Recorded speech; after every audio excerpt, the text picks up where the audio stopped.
Hello everyone, bienvenidos todos de regreso a su canal de YouTube y bienvenidos a este video que muchísimas personas me han estado pidiendo y me han estado contactando y haciendo preguntas.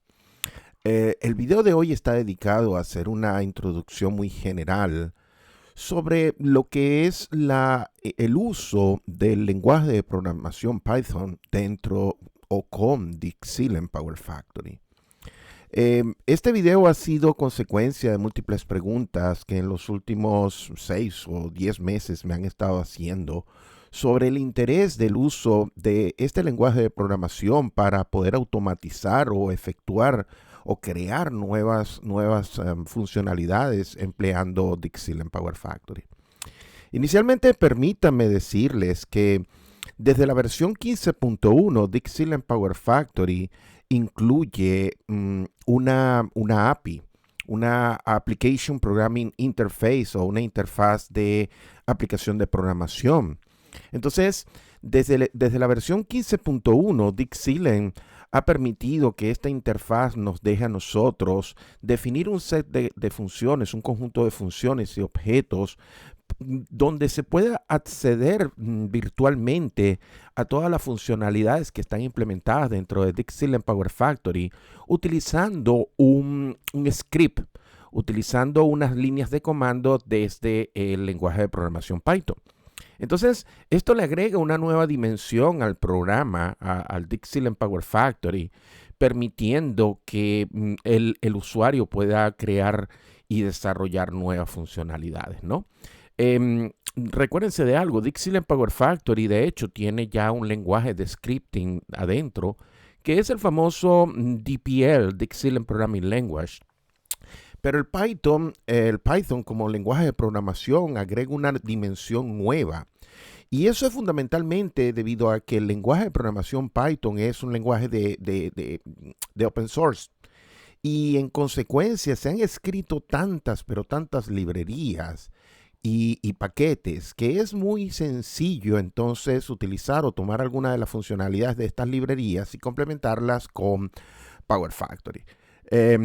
Cuando salió la versión 15.1, nosotros comenzamos a utilizarla para optimización de sistemas eléctricos de potencia. En aquel momento no era muy conocido esta API de Power Factory. Y más recientemente nosotros hemos hecho muchísimas contribuciones en lo que corresponde a esta interfaz, ¿ok? Entonces el video de hoy es sumamente corto. El video de hoy solamente trata de explicar algunas cosas, especialmente de Python, ¿ok? Voy a comenzar desde las cosas más sencillas y una de las cosas que hay que tomar en consideración es cómo se van a implementar estos scripts cuando estamos programando en Python. Entonces, antes de comenzar, permítame decir como siempre que todas las opiniones en estos videos pertenecen a mi persona. Yo soy el único responsable de las opiniones aquí. Como siempre, ustedes pueden ir a mi repositorio de ResearchGate, pueden encontrar todos nuestros artículos científicos, todo lo que hemos estado desarrollando y también mi GitHub. En el GitHub, en ese repositorio, hay muchísimos archivos, entre ellos una sección dedicada solamente a Dixilen Power Factory. Si usted está viendo este video es porque usted está dentro del canal de YouTube. Por favor, si es de su agrado, dejen algún comentario, pregunta, con muchísimo placer voy a estar respondiendo. De igual manera, si quieren estar informados sobre lo que es la actualidad de investigación y desarrollo en sistemas eléctricos de potencia, los invito a que se suscriban a mi canal de Twitter y de LinkedIn en social media. Finalmente, muchísimas personas me han preguntado sobre mi correo electrónico. En la última línea aquí, ustedes pueden ver fglongat@fglongat.org o fglongat@fglongat.org. Entonces, si tienen alguna pregunta, si quieren conocer más, por favor, no escatimen y escriban, ¿ok? Entonces, vamos a comenzar con un poco de background, porque en los últimos 10 meses las personas me han estado preguntando sobre el uso del lenguaje de programación Python dentro de lo que es o con lo que es Dixilen Power Factory. Y permítame decir lo siguiente. El 27 de diciembre del año 2014, nosotros tuvimos la oportunidad, el privilegio de publicar el primer libro a nivel mundial sobre lo que es aplicaciones de Dixieland Power Factory para análisis de sistemas eléctricos de potencia. Ese libro en su momento contó con más de 50 expertos, usuarios, desarrolladores de Dixieland Power Factory alrededor de 50 países en el mundo. Ese libro recoge uno de los primeros intentos en hacer público y notorio la funcionalidad de la Python API con Dixieland Power Factory. Como les he dicho, dentro de Dixieland Power Factory existe la posibilidad de utilizar dos lenguajes para efectuar scripting. Uno de ellos es el lenguaje propietario por Dixieland Power Factory, que es el famoso Dixieland Programming Language. El Dixieland Programming Language, o DPL, es básicamente un lenguaje propietario desarrollado por los amigos de Dixieland, que exclusivamente es usado por Power Factory para automatizar tareas que son repetitivas y el procesamiento de resultados.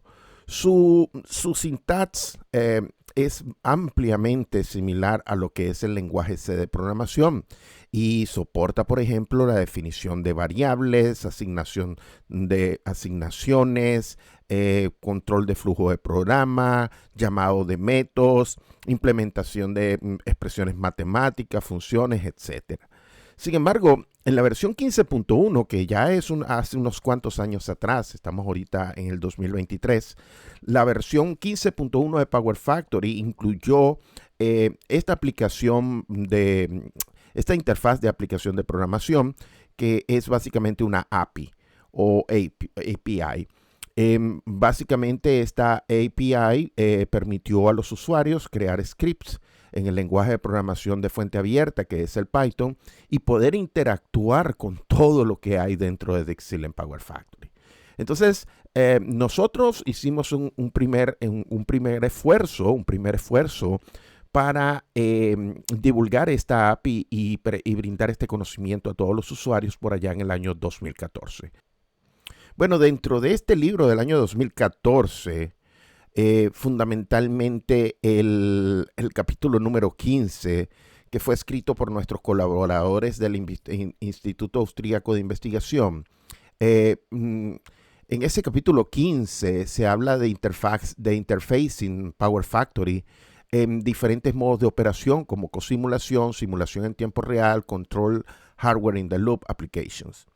Y lo más interesante, o lo sumamente interesante o precioso de ese capítulo, es que en el capítulo 15, Matías y los colegas del IT se dieron a la tarea de describir las diferentes posibles interfaces que se pueden utilizar entre Dixieland Power Factory y otras herramientas. Y es bastante interesante porque muchas personas me han preguntado la integración MATLAB Simulink con Dixieland Power Factory. Y esa es una de las funcionalidades que es bien reconocida porque se puede llamar una función de MATLAB. Sin embargo, hay otra serie de funcionalidades, como por ejemplo utilizar el OPC para efectuar comunicación entre lo que sería el cliente, el servidor y una tercera aplicación, que esto nos permite a nosotros, por ejemplo, conectarnos a un SCADA para extraer data del SCADA. O, por ejemplo, usted también podría utilizar MATLAB Simulink, que también tiene un OPC, un OPC client para comunicarse con Dixieland Power Factory.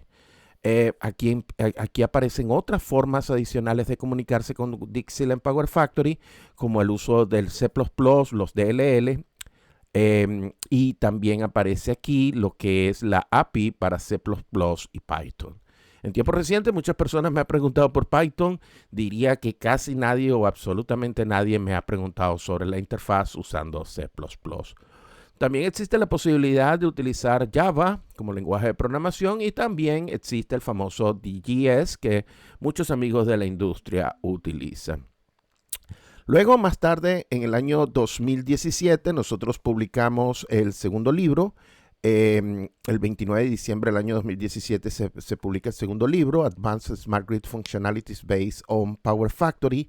Y en este segundo libro nosotros hacemos un esfuerzo hacia adelante, Porque en el primer libro se habló de todas las interfaces, habían una serie de comandos para efectuar la conexión entre Power Factory y Python.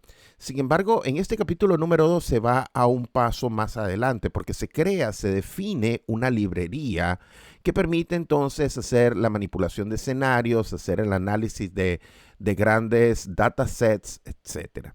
Este capítulo, el capítulo número 2, publicado por nuestro amigo Claudio David López y mi amigo personal José Luis Rueda, fundamentalmente sienta las bases de muchas de las librerías que se encuentran disponibles en el mercado. ¿Okay?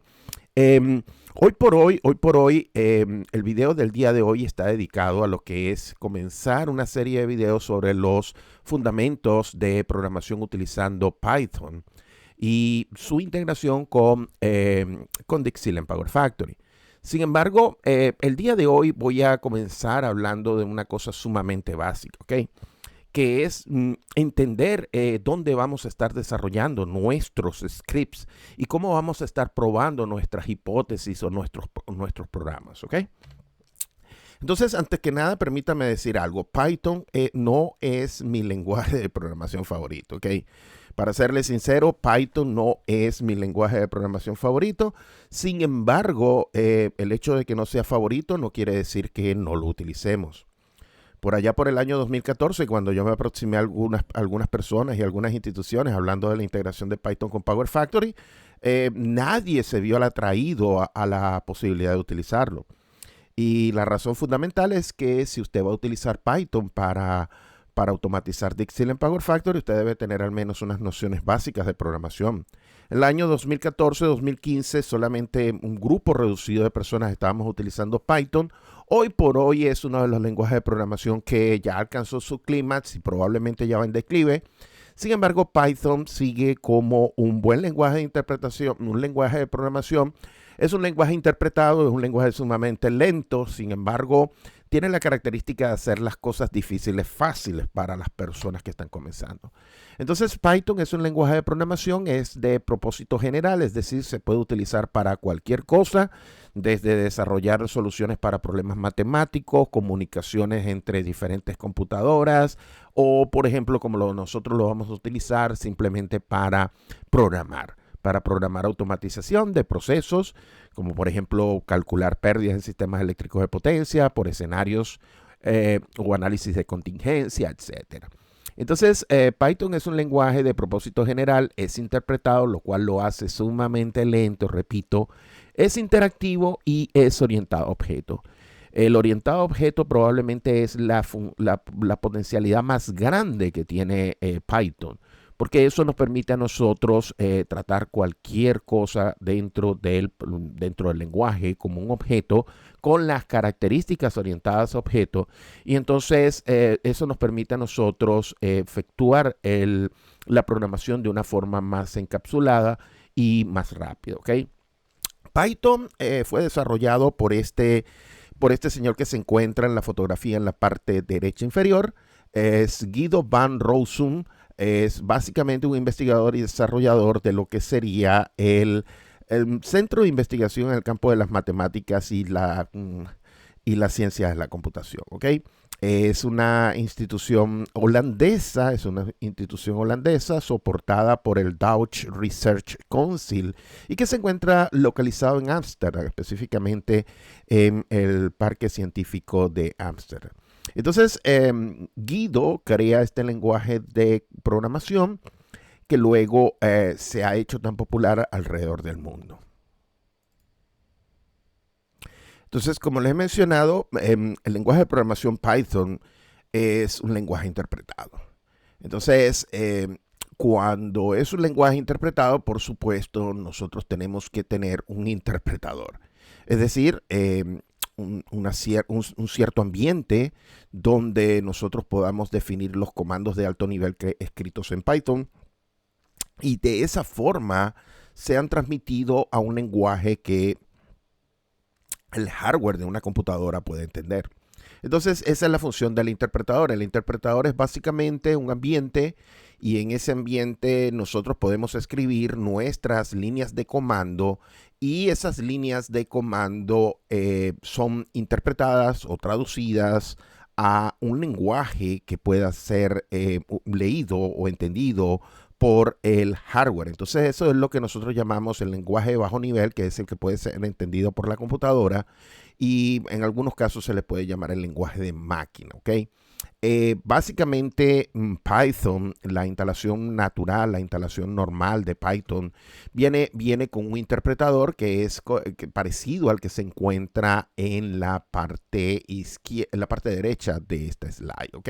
Ustedes pueden ver que esto corresponde a la primera rama de desarrollo, Python 2.7, y es básicamente el shell que viene con la instalación, ¿ok? Entonces, el video de hoy tiende a responder una pregunta que me han hecho desde hace tiempo. Cuando nosotros tenemos que programar seriamente, utilizar este interpretador que viene por defecto en Python se transforma en algo cuesta arriba. Porque nosotros quisiéramos tener un ambiente donde nosotros podamos escribir nuestros programas, donde exista una ayuda para podernos identificar errores, un debugging, y que nos permita a nosotros efectuar la programación de una manera más eficiente. Entonces, con el tiempo, se crea el concepto de IDE. IDE no es solamente para Python. IDE es un lenguaje, es un ambiente o es una, digamos, es una filosofía de ambiente para desarrollo que permite integrar funcionalidades como las que les he mencionado, como el debugging, la edición, pero al mismo tiempo compilar y ejecutar, ¿no? Entonces, el IDE, Integrated Development Environment, es una de las formas que nosotros podemos utilizar para desarrollar nuestros scripts. Hay muchísimas versiones muchísimos ejemplos de IDE. Dentro de un momento voy a ir a una lista más precisa. Sin embargo, quiero que sepan y quiero que entiendan que existe, por ejemplo, PyCharm o Spyder o Visual Studio. Muchísimas personas me preguntan por Spyder. Spyder es un IDE. Es decir, es un ambiente integrado de desarrollo, es básicamente una aplicación, un software que provee un ambiente donde están integradas una serie de funcionalidades que le hace la vida fácil a los programadores. Entonces, básicamente tiene una interfaz central donde todas las herramientas que el desarrollador necesita se encuentran disponibles. ¿Cuáles son las herramientas que típicamente nosotros necesitamos como programadores? Bueno, un editor de código, que es básicamente donde nosotros podemos escribir nuestro programa, nuestro código, y que nos permite a nosotros, por ejemplo, tener varias funcionalidades. Los IDE de más alto nivel nos permite a nosotros, por ejemplo, encontrar errores de sintaxis o ofrecer alternativas de código, ¿ok? Luego tenemos un compiler, que es básicamente lo que transfiere el código fuente al código de máquina, o como yo les había dicho, esto es básicamente lo que efectúa la traducción de las líneas de código de alto nivel que ustedes están escribiendo dentro del ambiente en Python a lo que sería el lenguaje entendible por el hardware de su computadora, básicamente el código de machine o el bytecode. También otra de las herramientas que debe incluir un IDE es básicamente un debugger, que es una herramienta para probar y para encontrar o detectar errores dentro de su sintaxis o dentro de su código, ¿no? Y bueno, pueden haber otra serie de herramientas, no necesariamente incluido en todos los IDE, como herramientas de automatización. Esto nos puede, por ejemplo, ayudar al desarrollador a crear nuevas tareas y ahorrar tiempo cuando se están, por ejemplo, organizando archivos, etcétera. Cuando me han preguntado a mí sobre los IDE, algunas personas han nombrado Spyder. Sin embargo, existe una lista extremadamente grande. Esta lista es tomada de WikiPython, que es básicamente un website donde usted puede ver una lista casi interminable de diferentes IDE. Por ejemplo, PyCharm Por ejemplo, PyCharm es uno de los IDE. Le gusta muchísimo a las personas que están trabajando con Data Science, porque PyCharm básicamente tiene una buena integración, no solamente con la mayoría de las librerías de Machine Learning, sino también con Django, Flask, Mako, etcétera, ¿ok? Otra de los IDE que muchísimas personas me han preguntado es Spider. Spider es básicamente de acceso libre, es gratis, tiene características que lo hacen muy similar a lo que es MATLAB, al ambiente de programación de MATLAB, como por ejemplo para identificar los paths para los archivos, etcétera. Entonces, Spider resulta muy atractivo para las personas que están interesadas en dar los primeros pasos, sobre la programación en Python y su integración con Dixieland Power Factory.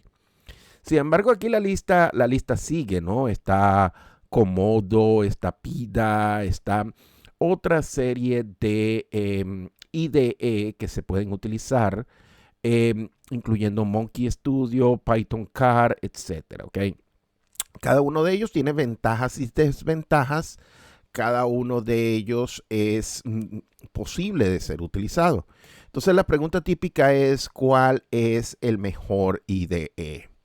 Entonces, lo cierto es que ambientes de desarrollo existen muchísimos. Como ya les mencioné, está PyCharm. Cuando usted comienza a ser un poco más serio programando en Python, usted tiende a irse a PyCharm. Algunas personas les gusta mucho la versión de Visual Studio Code, que es básicamente tiene una licencia paga, pero que permite una serie de características o features que lo hacen ser más sobresaliente, ¿ok? Algunos también utilizan Notepad++, eso es una opción. Eclipse es recomendado por Dixieland Power Factory. Jupyter, ya vamos a hablar de él dentro de un minuto. A Spider. Yo diría que de la gran mayoría de estudiantes, colaboradores y algunas personas a las que le he hecho consultoría, básicamente Spider es la herramienta más divulgada cuando estamos hablando de este tipo de IDE. Sin embargo, déjenme poner a Jupyter en una categoría diferente, porque también existe lo que se llaman Web-Based Interactive Computing Platform, ¿ok? Web-Based Interactive Computing Platform o o plataforma de cómputo interactiva basada en web. Y en este caso deben de sobresalir dos ambientes bien reconocidos. Uno de ellos es Google Colab y el otro es Jupyter, ¿ok? Pero déjeme empezar diciendo Jupyter. ¿Qué es un ambiente interactivo de cálculo? Un ambiente interactivo de cálculo, ustedes se pueden imaginar como la posibilidad de que ustedes estén escribiendo código y ese código se esté ejecutando de una forma interactiva y le permite a ustedes obtener resultados por líneas o por bloques, pero al mismo tiempo le permiten agregar otras funcionalidades como incluir textos, videos, figuras, etc. Entonces es un lenguaje es una forma de desarrollo de código de Python que es muchísimo más flexible. Jupyter existe como un software de desarrollo de fuente de tipo abierta que permiten servicios para cálculo interactivo. Algunas personas creen que Jupyter es solamente diseñado para Python y eso escapa de la realidad. La verdadera razón de Jupyter es para ser utilizado por varios lenguajes de programación.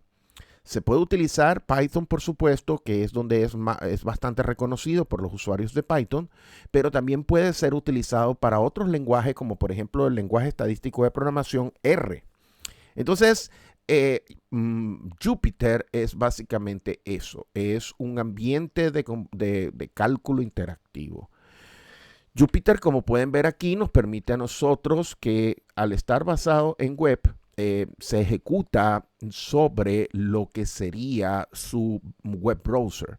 Si usted está utilizando Edge o Chrome o si está utilizando otro sistema operativo, su navegador de web va a estar, puede ejecutar lo que es el Jupyter Lab, y dentro del Jupyter Lab se va a abrir lo que es un Jupyter Notebook. El Jupyter Notebook, como pueden verlo aquí en la parte derecha, permite, por ejemplo, que usted pueda definir sus scripts de una manera más interactiva. Por ejemplo, ustedes pueden aquí modificar la posición de estos sliders y pueden variar la solución, por ejemplo, para explorar la solución de las ecuaciones de Lorentz. Entonces, eso le permite a usted hacer su programación de un poco más interactiva.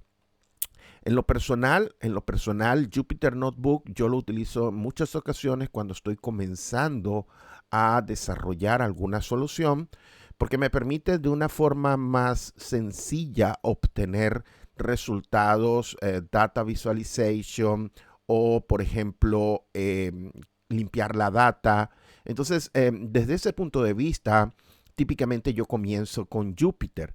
Si es algo que estoy desarrollando para mis estudiantes, Jupyter me permite a mí, junto con Google Colab o Collaboratory, nos permite embeder texto, embeder gráficos, es decir, incrustar gráficos, incrustar texto, y eso nos permite a nosotros entonces que el código quede como un formato de página web, y ese formato en página web nos permita a nosotros entonces poder, poder proveer información adicional y hacer más didáctico el aprendizaje, ¿ok? Una de las funcionalidades que no les he dicho es que típicamente cuando nosotros utilizamos, por ejemplo, Google Collaborative, es que ya tiene preinstalado muchísimas de las librerías que se utilizan para efectuar machine learning o inteligencia artificial. Entonces, Google Collaborative es bien bueno si uno está desarrollando scripts o está programando entre un grupo serio de programadores donde se comparten los notebooks, pero al mismo tiempo se utiliza, por ejemplo, el GitHub para importar o publicar los notebooks. Y tiene preinstalado una serie de librerías sumamente poderosas como PyTorch, TensorFlow, Keras, OpenCV y so on.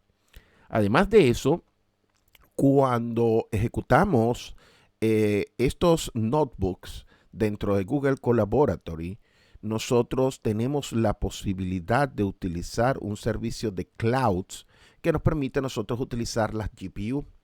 Entonces, si usted está desarrollando código para Machine Learning o para inteligencia artificial que requiere entrenamiento sumamente pesado, usted puede utilizar dentro de ciertos límites, ya claro, porque tiene ciertos límites, el servicio de GPU que se encuentra disponible gratuitamente en la cloud.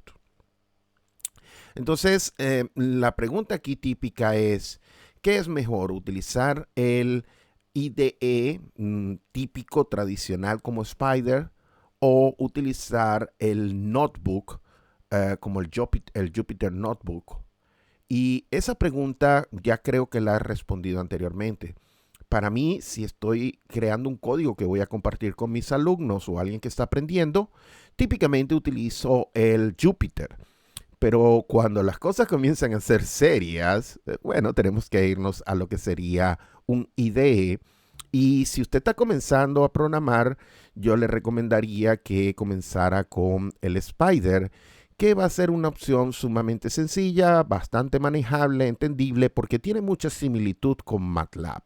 Entonces, quien ya haya programado alguna vez en MATLAB se va a sentir muy no voy a decir 100%, pero se va a sentir con más agrado trabajando en un IDE como el caso de Spider. Bueno, entonces ya es tiempo de terminar con este video del día de hoy. Las personas que me han preguntado si es preferible utilizar Spider o utilizar Jupyter, creo que he respondido esa pregunta en este video. Si usted está comenzando a programar y quiere hacer algo sumamente sencillo, rápido de probar, puede hacerlo directamente dentro de lo que sería Jupyter Notebook. Luego, cuando las cosas comiencen a ser un poco más complicadas, mi opinión personal es irse a un IDE. De hecho, nuestras librerías de Python, Power Factory, han sido desarrolladas dentro de Spider. Pero sin embargo, si usted es un programador ya con tradición, con, digamos, tiempo manejando el lenguaje de programación, entonces usted puede ir a un Visual Studio o puede ir a un PyCharm. Entonces, este video es básicamente una introducción.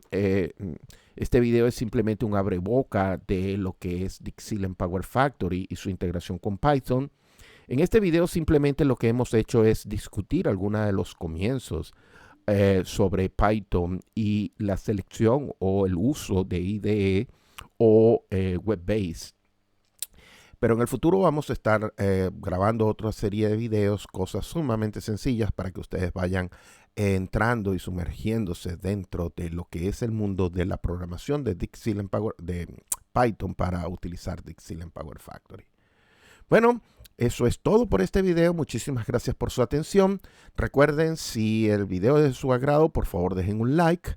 De igual manera, si les parece pertinente, suscríbanse para que se mantengan al tanto de lo que estamos haciendo. Muchísimas gracias por su atención. Nos veremos en el próximo video. Bye now.